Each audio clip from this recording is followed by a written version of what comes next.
Okay, so we started speaking about Pesach. What we're trying to do in all of the shiurim is there's a mitzvah, and it has halacha, which means there's a way to do it. There's a pula masis that you have to do. But the point is not just the action. The point of all of mitzvahs is to create you into a different person. To mold you that your neshama and your guf should be working together into one entity. To change your midos. To bring more of elokut in your life, that your neshama now is more in your guf. So when we look at a mitzvah, the halacha is a guideline to understand what is the change. If you do it in this surah, then it can cause a certain change. So that by looking at the guidelines, we can understand a lot of times the midos that it's going to change in you. And the way to think about it is that if a person was in tune naturally with the change they wanted to create, they would decide to do this action on their own. Just like Avram Avinu, he did mitzvahs on his own. And it says by Lot, right, when the Malachim came to visit Lot, so he fed them matzos, and Rashi says because it was Pesach, which means that the necessity to eat matzos on Pesach, the value of eating matzos on Pesach, it's much broader than the fact that we're trying to remember an occurrence of history in Yetzias Mitzrayim.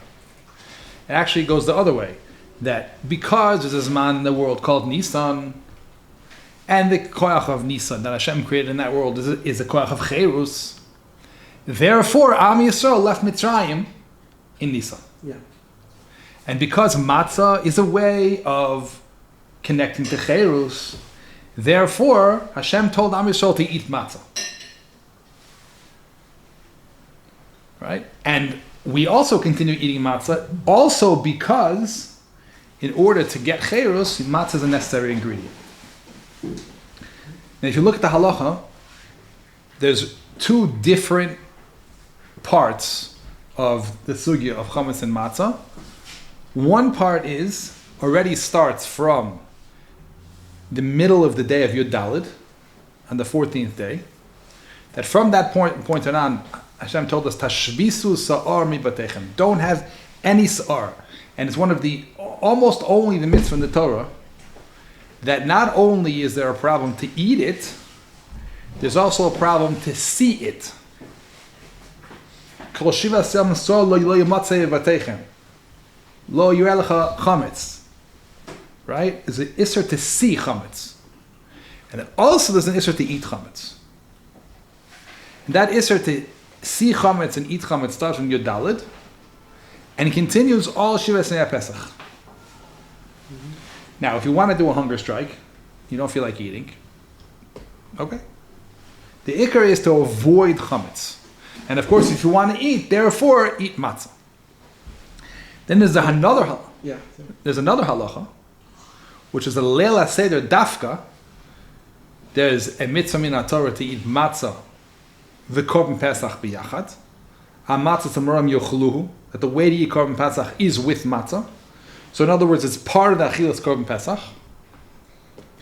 And there's another halacha which is im bisman she'ena pesach kayam, which bisman hazeh we don't have korban pesach. Be'erev tochlu matzos. There's still a mitzvah to eat laila leil haseder matzos.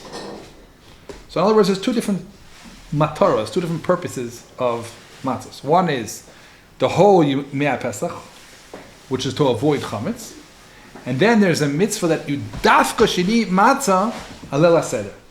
Okay, so I'd like to look at each one of them. Each one is important on its own, and then we'll get a full picture and have a kesher to each one of these mitzvahs. Okay, good? Okay. So,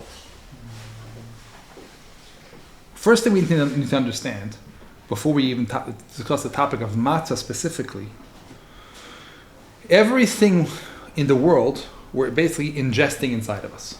Okay? Whether it's with re'iyah, anything that goes into our chushim, what that means is that we're pulling it inside of us, and every single thing in the bria has a different, if you want to say it in the words we can relate to, has a different energy. Right? It brings different type of things. As an example, there are certain foods, right, that have different medicinal kochos, different energetic kochos to make certain health. There's certain vitamins, right? Proteins, carbohydrates, right? This has this vitamin, this has this vitamin. In other words, every single food brings a different quality to a human being. And every single thing that a person sees in the world, right? If you see the sky, it brings a certain experience. If you see the ocean, it brings a certain experience. If you see mountains, different energy, right? Every smell has a different experience to it, right? So all of that teaches you that what we're doing in the world, Hashem put this all in the world, and He says, okay, now experience this world and use all of these things to shift yourself, to grow, to connect to the main point. Everything is a possibility and an option to do it, to use it many different ways. So food, we see the beginning of time from Adam Rishon, the whole topic was around food. Right? Achila Seitzadas. And the Achila Seitzadas wasn't only Achila, it was Re'iyah, there was touching going on, right? So all of these things, every single time they were relating to this topic, they were using their chushim to bring in certain energies. And the way the Torah describes it is first the Re'iyah brought them to a certain place, then there was Tava, and then there was Achila. So Re'iyah plays a very big role in having consciousness of a certain thing. The consciousness of it itself impacts where the person is holding.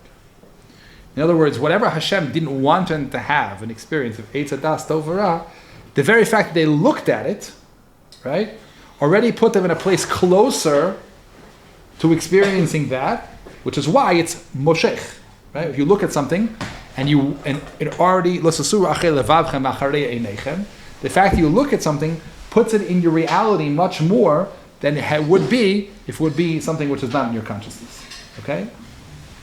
So that's kollelim in every achila and every smell and every re'iyah. Now we come to Pesach. What is the energy?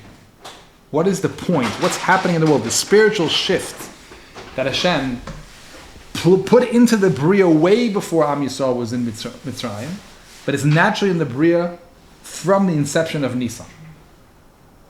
So how would you describe it? Rebirth. Okay, excellent. That's also true. That's why the mitzvah is Shomer Sachodesh Aviv, that we have to mechavein, that Pesach goes together with the rebirth of the Teva. Right? It has to be in spring. But Chazal don't call it Zman Yoldosenu. They saw something deeper. That if you look at the Teva, for example, it isn't really true that it was something new in the Teva. Right, like all the seeds and everything, like all the DNA already existed. Mm-hmm. It was repressed because of the cold. And when there's a certain breakage of that cold, now what's naturally there can come to fruition, come to be expressed. So Nisan is this, or for example, Nisan is the Rosh Hashanah of the Shechina. Because when Hashem made Chodesh Nisan, was the Zman, He pushed off, the Mishkan was finished, and He said, don't have it come in until Nisan. Just like the Teva. It's all there, it's all the seeds are ready, the rain is enough, already from Tu B'Shvat the rain is enough, and then that's it? No. The Teva doesn't respond yet. Because there's something blocking the awakening. The Shechina, which is really the natural place of the world. The world is naturally a place of Hashras Hashem. So the rebirth, when we say the rebirth or something, what it means is we're going back to our core, which is the word cherus means. The definition of cherus is being true to yourself, not something else making you go a certain way. I can be totally what I am. That means I'm totally free, whatever that is. So the Torah, the Teva, comes to cherus in Nisan. Am Yisrael wasn't being true to themselves as slaves in Mitzrayim, which is why they were screaming, right? Because it's not matim, it hurts. So their ability to become true to themselves started in the strongest point. This is the beginning of who you are, because until now you were not being able to exist. Now, from now on, you can exist as a nation. And it was mit'atzem. It became the strongest energy when the moon is full, and that's when there was makas b'choros and there was yitzia muchletes. Okay, so the energy that's happening in the world is always a possibility of, you can call it rebirth, but what it really means is becoming in deeper contact of who you really are, and undoing the things outside of you that block all of that. There's something called spring cleaning. Spring cleaning is not a Jewish Muslim. It's also a Jewish Muslim. When the women clean for Chametz for Pesach, the nashim who muchuvanim to the women always are able to get to the shorish hadvar much more than men. So when they clean the house, naturally they're also getting rid of extra things. Right? When you have a lot of extra things in your life, that means your energy and your time and your care has to be spread all over these things. Mm-hmm. If these things are not integrally part of who you are, then you're putting energy into something which doesn't express yourself. And you're having less expression. If a person has to spend all of his time making sure that his houses you're perfect, right? And he's this house, and he can't spend time on himself and his family, then he loses, right, a huge part of himself. So actually, having more is often having less of the real who you are. So naturally, when it comes in this time, in the world already, is people are getting rid of klipa. They're getting rid of extra things. Okay? So Hashem says, if you want to connect to the energy of this time, the spiritual shift that's going on, the gift that I put into the world naturally, that you can tap into. If you want to do that, make sure that when it starts in the strongest point, which is from Tesvav, from Yadalid, that you already your energy is focused, nothing extra. Why is that restricted to chametz though? I would say, it's a good question. Let me just finish the whole musuk and then we'll ask on it. But the point is that for 7 days, and it's only 7 days, the rest of the year we eat chametz. But for 7 days, what we want is, if you want to give a certain message, right? Or you want to have a certain medicine. So if you want to give a certain message, the more you cloud up with more details, the less the message is strong, right? The strongest messages that exist nowadays are on TikTok, because they can't be more than 3 minutes. Boom, to the point. Boom, person gets it, right? Right. Even in title, the worst thing, it's like the punchy title is short, gets to the point. Exactly. If you want to have a long, convoluted, complicated title, reserve that for information.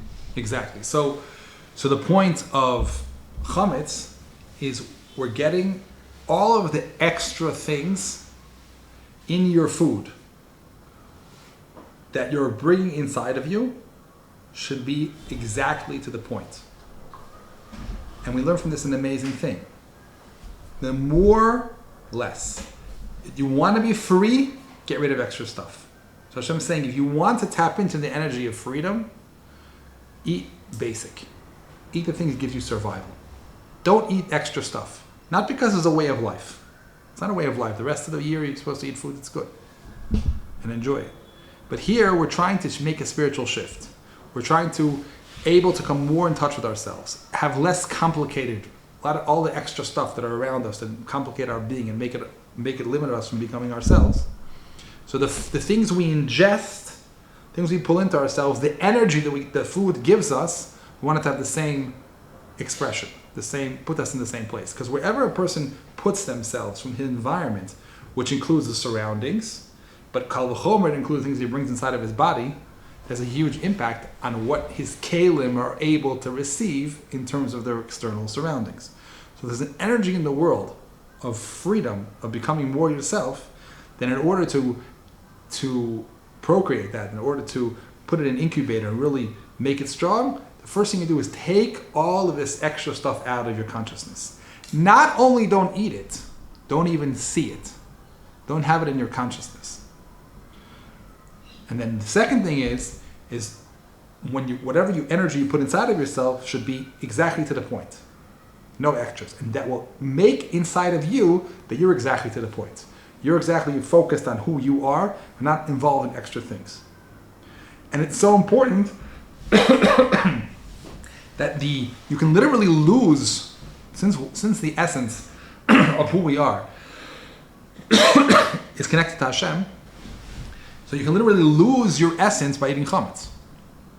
That's why it's karas, because there's an opportunity over here to reconnect, right, to become a deeper version of yourself. And if you block that, then it becomes you're stuck in this less defined version of who you are, and you're less able to be a chelik of the Shechina like that. Okay, so we learn from very fascinating midos over here, which is if in all of avodas hanefesh, right, everything we want to do it ourselves, the first thing that we want to do is get rid of extra stuff. Right? If you want to, let's say, for example, if you're trying to get in touch with your feelings, right? So you'll notice that you ask people, what are they feeling? They have a whole Megillah to tell you, right? Blah, blah, blah, this, and this, and this, and this. And the more you hone it down to simple feelings, like I'm scared, I'm happy, I'm sad, whatever, I'm angry, right? I'm calm. Those are like the usual. That is, the more truthful it is. The simple machshavas that are in the person's brain that made those type of feelings, that's where the person's at. Everything else is just a derivative. Everything else is just not the shoresh. Everything else is when I'm in this feeling, in this thought, then all these things happen afterwards. And if you want to move anywhere, you want to grow anywhere, you have to get to the point. Once you get to the point, then you can say, oh, okay, so what are you scared of? Well, I'm scared that I'm going to die. Okay, so if you're going to die, well, that's it. Hashem hates me. I'm going to, so you're scared of being hated. Boom, then you hit the point. All right? So that's what we learned from chametz, that in order to become more free and true to myself, I need to have less complicated. And every time I want to make a spiritual shift, then what I should do is get rid of the most of the details and focus on the point. Now, this time of year, there's a natural shift that's happening in the Bria. So Hashem says, listen, you don't have a choice this time. You have a choice, you can do whatever you want. But I'm saying this is the time it's necessary right now to focus and to have least amount complicated in your foods. Okay, so, and also you see something very, very deep about environment. For example, a person who looks at another woman, let's say in porn or just thinking about an intimate connection with another woman. So you see from the idea of chametz, that itself is a begida. Because if Hashem's telling you, even your consciousness, even your sight, is already pulling in energies that are not flowing with this time, it'll block your ability to have cherus, right? So that, and it's not the same. It's not like eating. Eating is karas, this is a love. It doesn't have the same level of damage, right? But when you put your consciousness outside of the relationship, outside the energy of the relationship, you already pulled yourself out. That's why it's a lack of nemanus to do that. So chametz, by focusing on chametz, even if you're thinking about it, what would happen if a guy in end of Pesach, he's like, I can't wait for that pizza. I'm just like dying for that pizza. There are loads of people. And Shvi Shul Pesach, right? So you're going to say, did I do anything wrong? But for sure, if you understand the pnimius of the inyan, that's a very good way to block all of the energy until Shvi Shul Pesach gets bigger, right? How do I know that it gets bigger? Because we know that Kriyas Yamsuf was the shleimus of the Geula from Mitzrayim, right? Until then, they are avadim bochurim, and then their Adam was just completely destroyed. And they were able to say, Shira Chadash Hashem Nimlech Olam Voed, which means that every day of Pesach is getting more stronger and more stronger, solidifying you to the point at which the energy that the Pesach is giving you is the old way of living has the potential of being broken, completely dead. But your participation with how you're holding chametz inside of your being very much depends on how much you can receive that gift. So a guy at the end of Pesach is thinking about all the pizza, right? You have to wonder how much he blocked from his experience of being true to himself and being free because his machshavas were in some other place, right? Of course, it's not a lav, right? It's not like completely doing something wrong, but it will make an impact. For sure it'll make an impact. It just occurred to me that Yisrael taken it upon himself to have a minhag for cheesecake on Shavuos. Shavuos is kind of the culmination of the whole of that process, and you kind of wonder if everyone focuses on the minhag of the cheese, but I wonder about the cake. It's like you've made it a minhag to have to sort of include chametz as part of the next Yom Tov experience. That just happens to be the what's it called, the result of starting with Pesach and then working till Shavuos. Right, so that we see that in the I found that very karbanos. interesting. We What? see that in the karbanos because the shtei halechem is Oh, right. chametz. Yeah. Dafka. Yeah. It's the only time, really, it's not a korban brought on the mizbeach, but you don't usually have chametz anywhere in the avodas on mizbeach. For the same reason, right? Kol sov chol dvash l'sasiu v'l'saktiv men l'ishal Hashem, right? Okay. You don't have not honey and not sa'ar in a korban. Why not? I don't know. Because it's additives. A korban, what is the muhus of a korban? Lechem Aponim wasn't chametz? Lechem Aponim wasn't brought on the base on the mizbeach. Right, but it was a part. It was a mincha that was brought as part of the other karbonas. But the mizbeach, the thing that's ole ba'esh, it doesn't make sense to have chametz. Right? To understand this, you have to understand the oimik of what a korban is. Right? So I'll explain that very soon. But what I'm saying is that you see in the simply put, the Mishkan was the olam betamtzis. It was exactly the perfect way of the world expressing the Shechina. And it's a dogma for the rest of the world. So when you're super focusing on whatever the matara of food was, right? Ishel Hashem, having anything extra besides the point messes up the whole messes up the whole message. Right? So literally there's no spicing or anything in the carbon, like much nothing? Except for melech. And why is malach okay? Okay, well, melech is a bris melech that is part of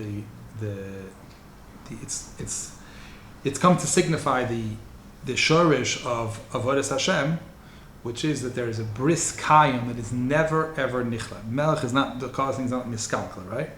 So it's the shorish of the bris. In other words, what we spoke about, what we call Korban Pesach. Korban Pesach is coming to teach Am Yisrael. The reason Hashem was preserach on each door, even though they were equally mitzri. Am Yisrael was a mitzri as much as the guy next door was a mitzri. But he was showing them their essence, that I have a relationship with you. Hashem, your children of Avram Yitzchak Yaakov, I made a bris with. And a bris is a relationship that goes way beyond your meisim. That's why we do it in an 8-year-old kid. So it has a bris. Bris means kayom. The Unclus translates the word bris as kayom, which means it can't ever be destroyed. It's impossible. It's like saying you're not the son of your father. You are. There's nothing you can do. All you can do about it. So Am Yisrael have a relationship with Hashem as an ish v'isha, and that depends on ratzon, and that you can have golus and geula in. But it's Am Yisrael also has a relationship with Hashem in terms of a bris, that the definition of Elokut in the world, Hashem's revelation in the world, can only come through the nation of Am Yisrael. So as much as He exists, we exist. Right? There's no way, the Geula has to happen.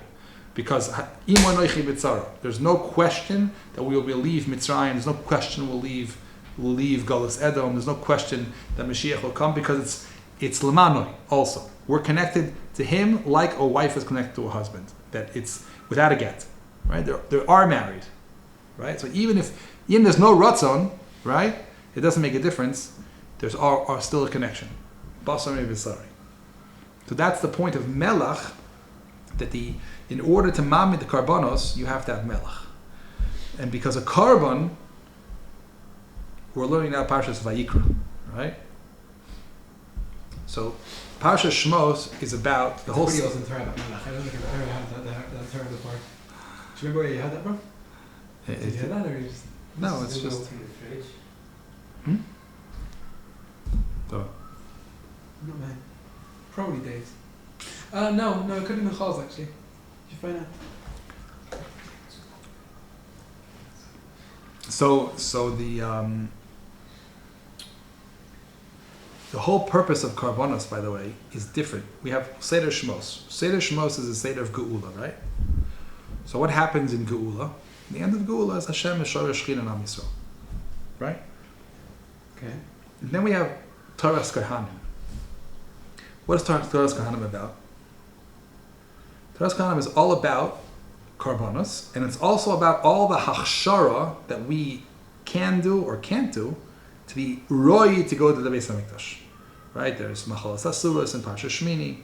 There's all of the Tum and Time, Tazriya Mitzayra, right? And part of that is Parshas Korban.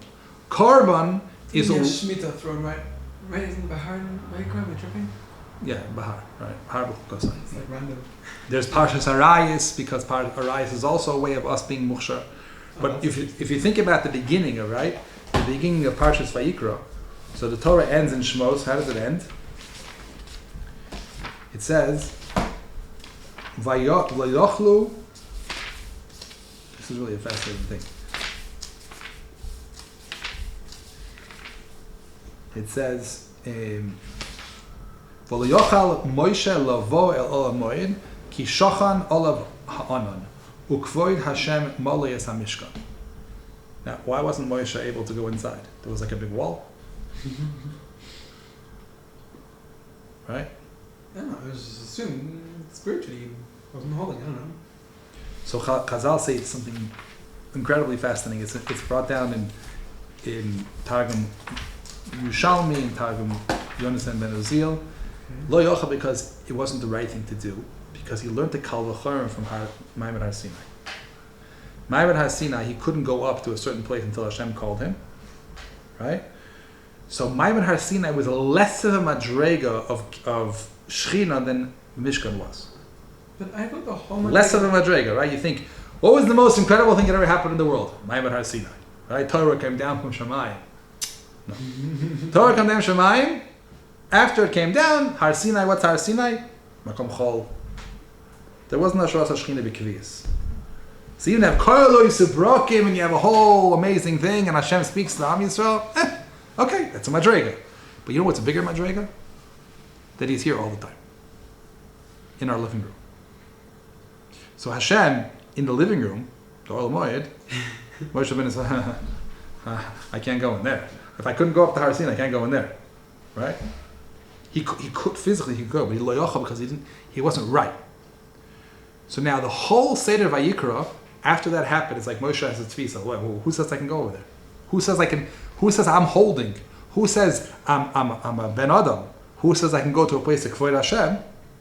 So the whole Seder Vayikra is saying Vayikra. Hashem saying, come. You can come in. How do you come in? Adam ki yakriv miken. The process of korban, kivshmo keinu. What's the word korban mean? Yakriv, right? To come close. Yeah, but he only comes to the Azar. Yisrael can only come to the Azar. Right. So you don't like the fact that I don't like it. Okay, so you have to. What more? Well, so did Adas Korach. It's not a bad she'ifa, right? And Moshe Rabbeinu was punished when he said Rav Lochem that when he complained, he told Korach that he shouldn't have had such a cheshek to become. This is a hard way. So Hashem told him Rav Lecha that you shouldn't go into Eretz Yisrael. Use the same lashon, right? All your she'ifas for Eretz Yisrael and then a Rav Lecha. What does that teach you? Is that your she'ifa to be a kohen is correct. Just the way you're a kohen is how him being a kohen. Because the reason why you feel left out is because you're not realizing we're all one. So when he is going inside, he's a representative of you. Right? It's just like your neshama and your body. Right? Your neshama goes places your body can never go. Right? That doesn't mean you're not going there. You're going to have all the impact of wherever your neshama goes, it's going to impact your body. When a person goes up to sleep, and the neshama goes to Shamayim, whatever that goes on over there, that impacts the next day. The body wasn't there. Doesn't make a difference. Wherever your neshama goes, that's where you went, right? Because when it comes back, it's So the Kohanim going inside is a kira for you. Like what it says, Bizman Kohanim Ochlim, Abalim Mischaprin, right? The relationship between the Kohen and Yisrael are like one. Okay, so a korban by definition is described. That's only helpful to me if I experience going inside. If I don't experience it through the Kohen, so why do I? Okay, so this is a conversation we had many, many times. Your experience is a limited way of experiencing reality. Experience means your five chushim or your emotional content, right? Mm-hmm. But the truth is we have experiences that go beyond our chushim. For example, right, with your mind, you can go all kinds of places. Mm-hmm. With your consciousness, you can experience things way broader than you can even have an emotional reaction afterwards. You can even have a physical reaction afterwards, right? A person puts himself in a certain dimyan, right? And he's scared, his body will react, right? Right? He'll feel cold and hot according to, if you hypnotize somebody, right? You can really have them experiences. So when consciousness, when not dimyan, but a person is actually aware of something real, they can connect to it because they're in touch with the neshama of the thing. So the whole point of Am Yisrael working as one, if you have a good relationship with the Kohen, right? And I think B'dafka there has to be a good relationship with the Kohen. I don't think it's b'chinam that Hashem made us give things to the Kohanim. And not only give things to Kohanim, to your Kohen. If Tevas Ana, you find a Kohen you like, right? So it means this is a relationship between these two people. Just like you go to a Rav, right? Which Rav do you go to? People go to the Rav they feel comfortable with. They relate to his mitos. That's the way people function, right? I'd even halacha that Ashkenazim relate to Ashkenazi Rabbanim. Sfaradim relate to Sfaradim. In Psak, that's how it happens, because they're built differently. Ashkenazim built differently than Sfaradim. So people relate to the people who have a similar tchunas. And they feel that's a derech that's a matim for them. So a kohen, if you're in the consciousness, if you're realizing that it's your cow, and he's doing something for you, and he's an extension of you, if that's your consciousness, then you'll experience it like that also. That's why it is all mitzvahs. That's why we learn the pnimius of mitzvahs, and the more you identify with it, the more it actually happens, right? So, for example, the Pesach Seder.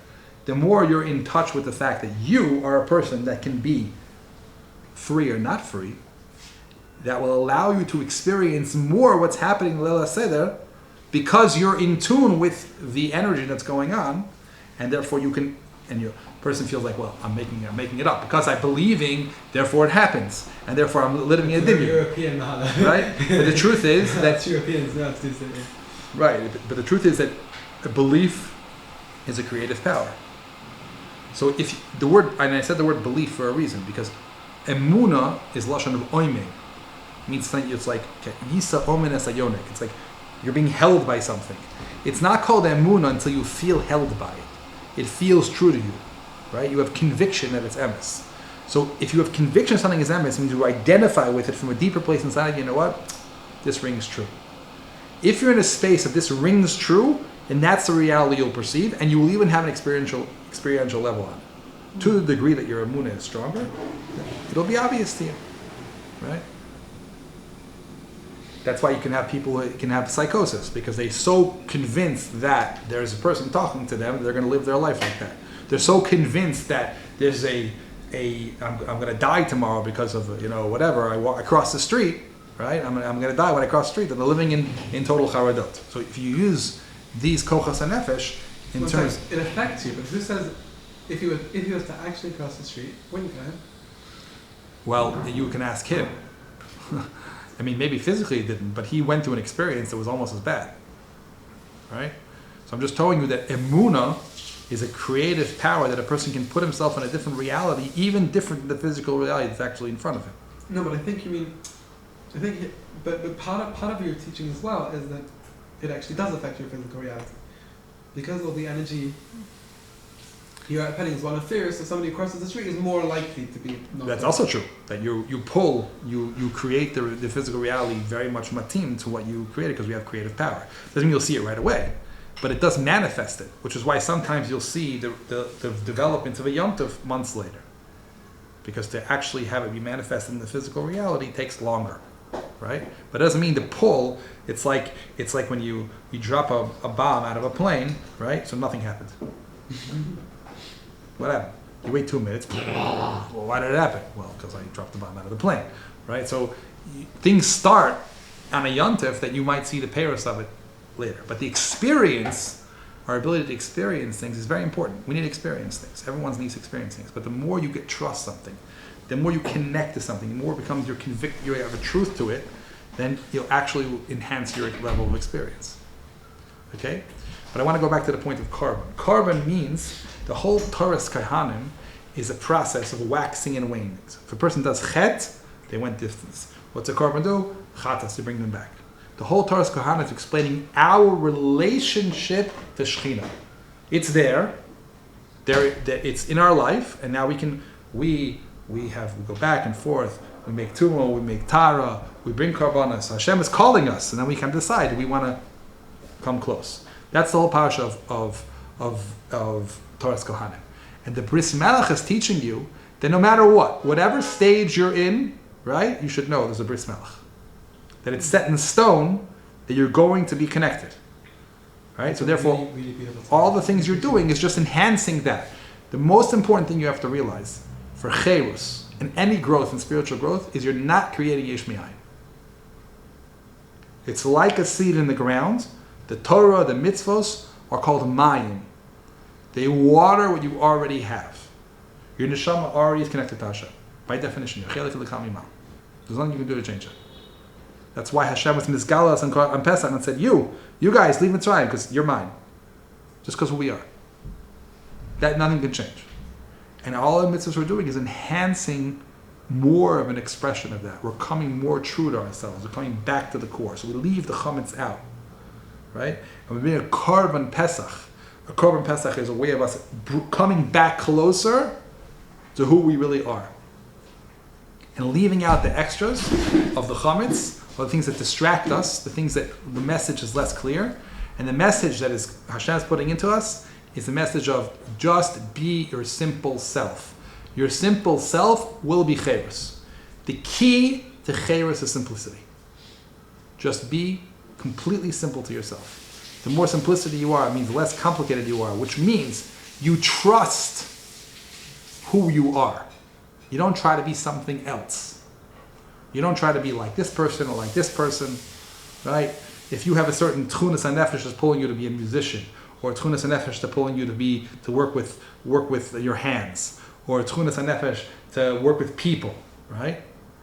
All of those things are, if you're simplistic and you're not complicated, you're not trying to be something else, and you gravitate towards it. So tmimus is like chametz and matzah, just the basics. Your essence. Right, your essence. What is kemach? Kemach is a wheat, which was taken all the psolas off of it, and on chametz it's taken all the psolas on it with the idea of being pure. I only want this garim. I don't want any extra. I don't want any of the garbage. I just want the pure kemach, the pure life force. And then I take the water of the Torah, right? I pour it in. That's it. My life force. Right, my chiyas, and I put water in it, and that's all I want.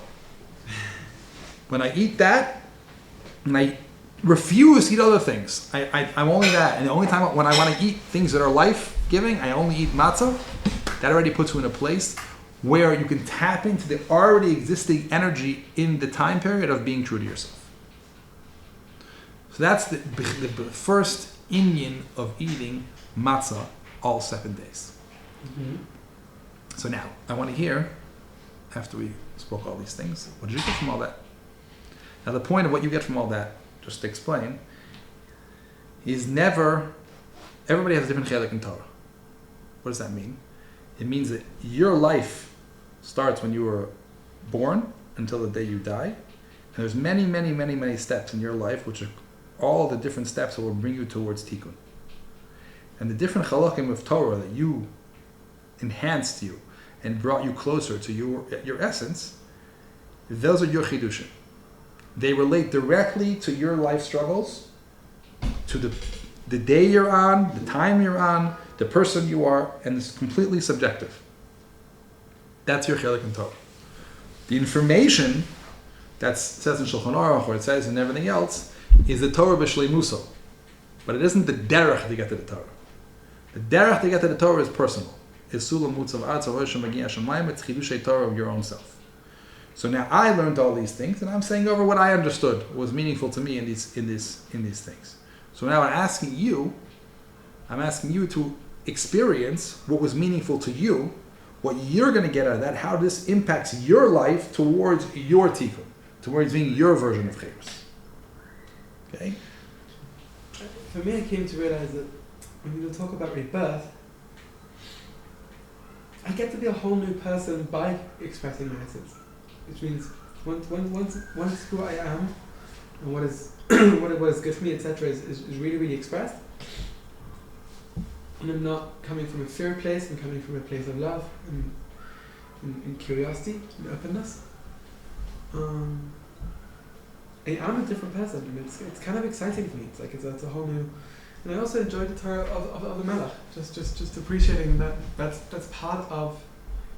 That's an ingredient that's always there in the process of kirva. It's like, I'm with you. Just, as you said, I'm really, really sad about that. It's completely...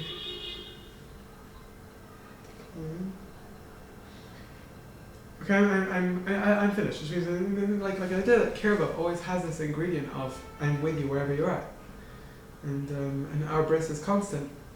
That kirva has that commitment is really, really beautiful to me. So I enjoyed those terms. So how do you think that's going to impact you day to day? Set ringtone to 0%. Got it. Rude flower.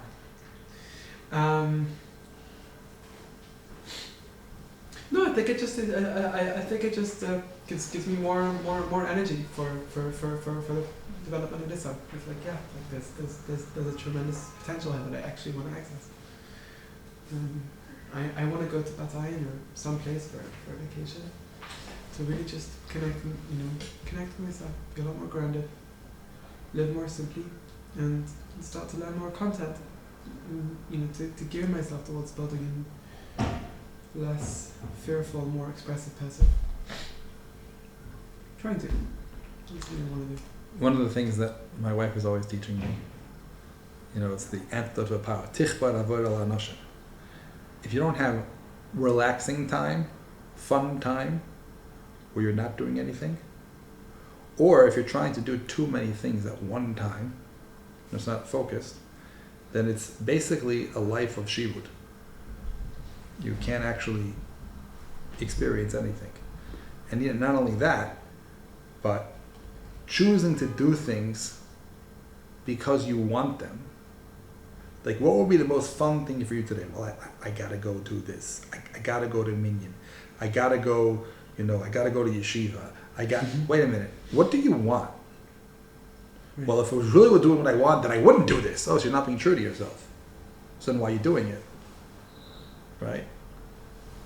And it doesn't even necessarily mean you're going to change what you're doing. Because a lot of times, most of what you're doing is you want it. But it changes your mindset. Am I a slave that I gotta do stuff? Or am I actually a bochurim and saying, this is important to me, and therefore you can actually enjoy it? Because if you're in touch with the things you want, then there's obviously something there that you chose to do. And doing it is success. But when you say you want it, you mean...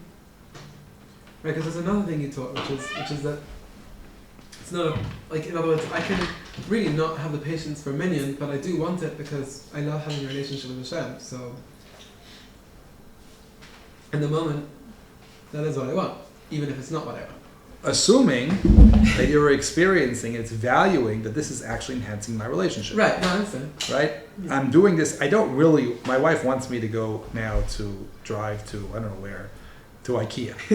Okay? I don't really want to go to IKEA. I actually can't stand being in IKEA. But she loves going to IKEA, and I love her. Okay, so I'll drive her to IKEA, and I'll walk around with IKEA. I don't even enjoy myself, because she's enjoying herself, and I enjoy being with her. Right? Mm-hmm. And because it's a great for the relationship. But I hate IKEA. It's not going to change. But it's totally an amazing experience, because I love watching her have a good time, and I love being with her. Right? So, you know what? I really don't feel like davening in the meeting this morning. You know what? I don't even want to be around people, right? And it's like, but I know that the relationship is enhanced when I say Kedusha and I say Mein Yehesh Mei Rabbah, and there's all of us together, all of his children. It's like going to your parents for the Seder, right? And there's like, you wouldn't necessarily chosen to be in such you much rather have a Seder with your friends, whatever. But your parents get such nachas from all the children together. It's like, okay, I'll enjoy that. I'll do that, right? So it doesn't become a bitter experience, as opposed to if like, I gotta go to my parents.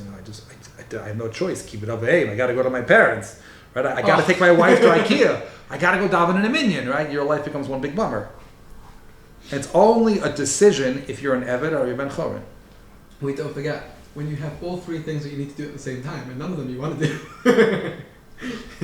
Or, I'll even say something better. Mm-hmm. If you want to do all three things, but the way you're doing them is that you can't settle on one of them right now because they're all so important. So therefore, each one you're doing is like chatzi ratzon. So you're inherently a slave. The ADHD king of the world. It's like, right? There's no roga. And it doesn't allow you to enjoy life. If you're doing something and thinking about the other thing that you have to do, you actually are actively enslaving yourself in this action and really ruining an experience. Right? So there's a lot of ways we can be free, and it has to do with how much we believe that we're slaves.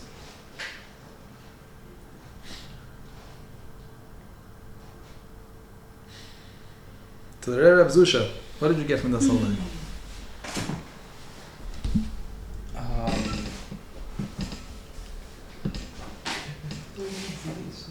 A lot.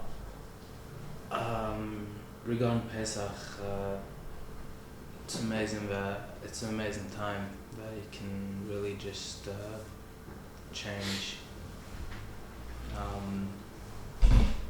It's a time of renewal, and we all need a renewal.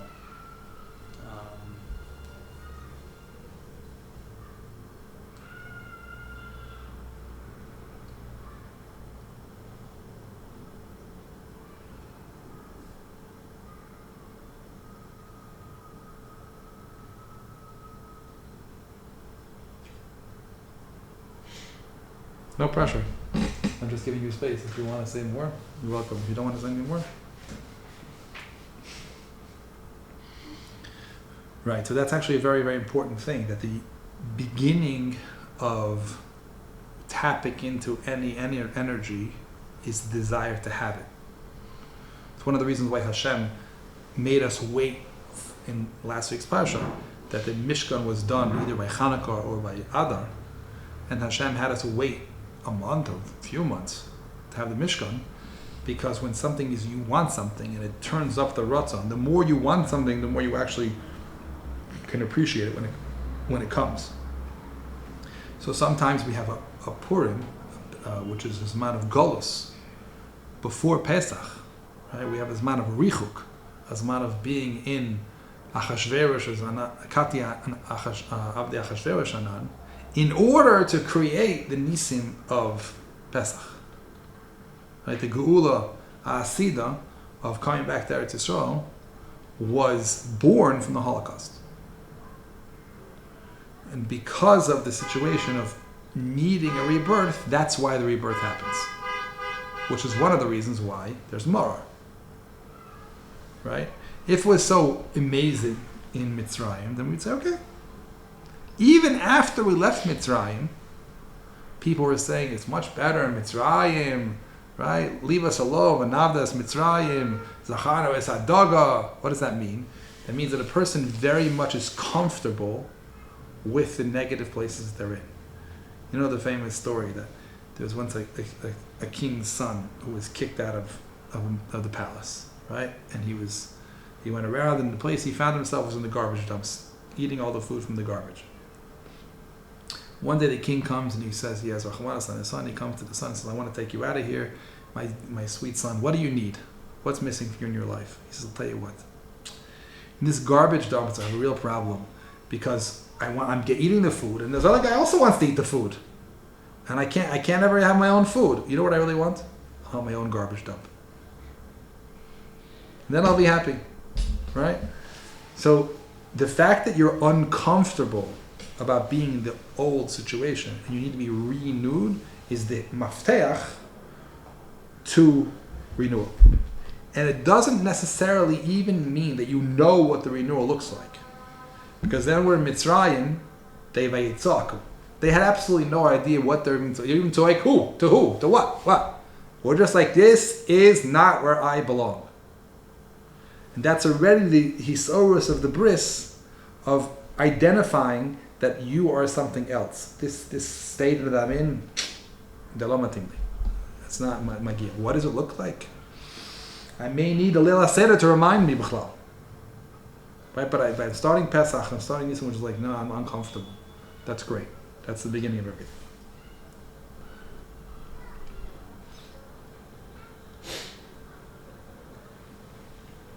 Okay, so I think we've explained a little bit of what the problem with chametz is.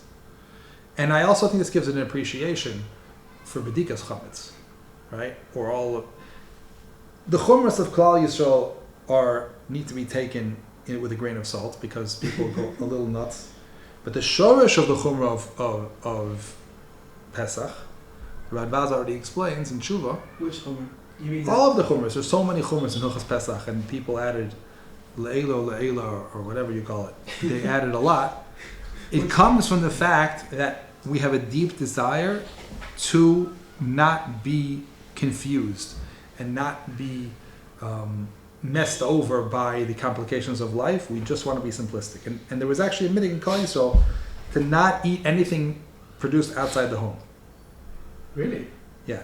Old minhag. Not, there is the bechina of it, like I don't trust, I want to be super careful. But it also means it's like just this what my house produces, that's all I want. I just want to be myself. I just want to be simplistic. Like the Eid HaChareidis for years wouldn't give kashrus and ketchup. He said you can live without ketchup for 7 days. No one's going to die. Right?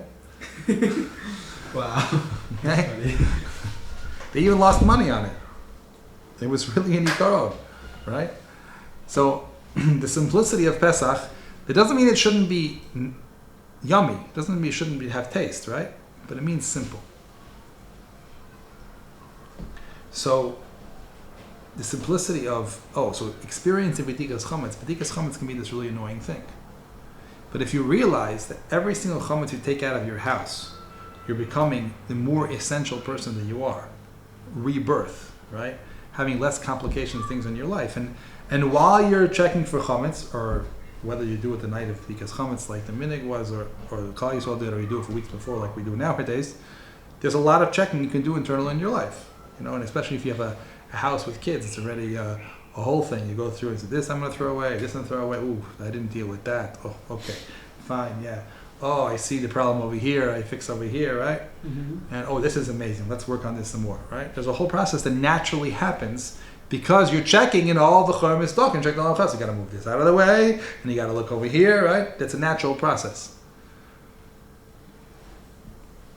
Like, I once heard a woman said that the value of doing bedikas before to check her whole body to be toivel and chatzitza is it means you actually know all of the different things in your body, you're completely in touch with it, and if you find anything wrong, you can totally deal with it.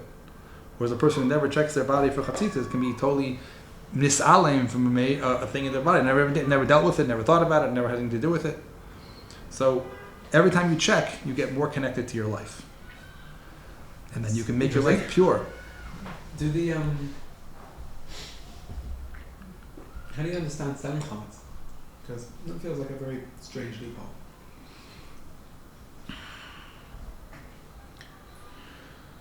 So the makar of selling chametz was a story by Rav Gamliel on a ship, and he did it because it was a big hefsid, and he wasn't able to deal with chametz in the right way. What you? He wasn't able to destroy it. Okay. Right? This is just thrown in the sea. If not mistaken, it was in the case okay. in Shulchan Aruch. It wasn't local. Okay. So it works. Now, what are the midos of a person who wants the whiskey in his house? He doesn't want hey, I have 6 loaves of bread frozen in that freezer. Right. This is very negay on my side. Am I selling them? So it's Very all important loaves of bread. right. So you can make it into a halachic shaila. No, yeah. Right? Like, but it's not a halachic shaila. In other words, it works. If you're looking at the rules alone, then you understand that there's no problem. But everything about halacha is a tzura chitzonis of midos. So it has a lot to do with your intention. Right? If Klal Yisrael's minig was that they sold chametz in a situation hefsid meruba for stores, that they wouldn't be able to menahel the whole year if when it comes Pesach time they had to destroy it to get rid of all their schar. That's how the minig started. The way it's continued has been, I don't feel like cleaning my house, so I'm going to do this thing. I have to think about what the midos of that are. Here's this opportunity. I'm very happy to clean my house. I just don't want to throw away all this stuff that. Okay, you know, so I want to clean my house. Perfectly good food, and it feels wrong to just throw it all away. I want to clean my house, Yeah. but I don't want to be careful to use the chametz properly before the zman ends. I agree with you. The midos of destroying chametz. You ever go to the place where they rip chametz and people are throwing away, tons and tons of food, right? Mm-hmm. I don't think that those midos are mitukonos. But one of the reasons we sharlim adoshim hilchas achag shloishim yom, because it actually takes 30 days to prepare Pesach. And one of the preparations is putting the chametz in the box in the kitchen and saying, okay, chavra, this is what we're eating. This is going to be finished. This has got to be finished because we're using Come it. to the Frenkel household and help them finish it. We don't want to waste anything, right? Everything that we have has an importance. But at the same time, we don't want this energy, this thing in our being in this tkufa. So what happens if a person sells chametz? They have their diet on the chametz. They're waiting for 5 minutes after the zman ends to have the chametz again. And they're like, you know what, it's okay, I'm selling it to the guy. How much in the technical maisa, they didn't do anything wrong. How much of the pnimius disconnect from the energy of chametz do they have in their being? This is where you see things like chassidus, like the Vilna Gaon didn't sell chametz, right? Why didn't he sell chametz? Because you can't sell chametz? Of course you can sell chametz. He doesn't want to sell chametz. Because he wants the opportunity to disconnect and have more chayers. No, it's actually like that's really helpful for me to think about. It's true. 30 days before the Chag, so she actually prepare for it. I appreciate that, sir. Do I need to throw away uncooked pasta? I'm assuming that's chametz. Uncooked pasta is for sure chametz. For sure chametz. Mm-hmm. That feels strange to throw it away. You don't have to throw it away. Eat it. No, it's uncooked. Why can't you cook it? Because I have a lot of it. I bought a lot of it like 2 months ago. Oh, you're stockpiled. We're not gonna. As I said, it just feels wrong to throw it away. It's perfectly good. Yeah, I also agree with you. It could be Shlosh Yom Kodem Chag. It's time to help Yad Sarah feed or some aniyim. They can't have some Pesach. What'd you say? They can't have it on Pesach. Everybody's giving them the chametz and. Right, so that's why you do it beforehand, where they can give it out and have people before Pesach. The cost of making Pesach is huge. If you give people food before Pesach, they don't have to buy it. You're doing a huge thing.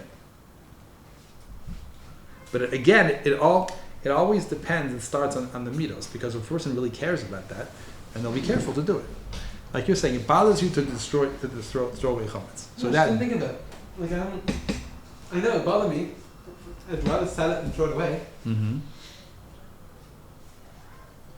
I never thought to actually prepare in advance because I didn't quite consider how big an issue it'll be. But I have a whole shelf of pasta and... Is quinoa also chametz? No. One of the biggest gifts that men have in the world is women. And women tend to think in advance much more than men do. And they're like, Purim is here. Okay, we finished Purim. Yalla, cleaning for Pesach.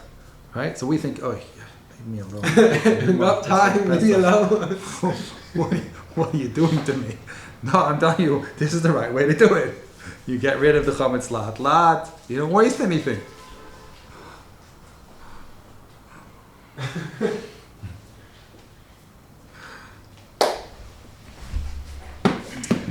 Okay. I feel like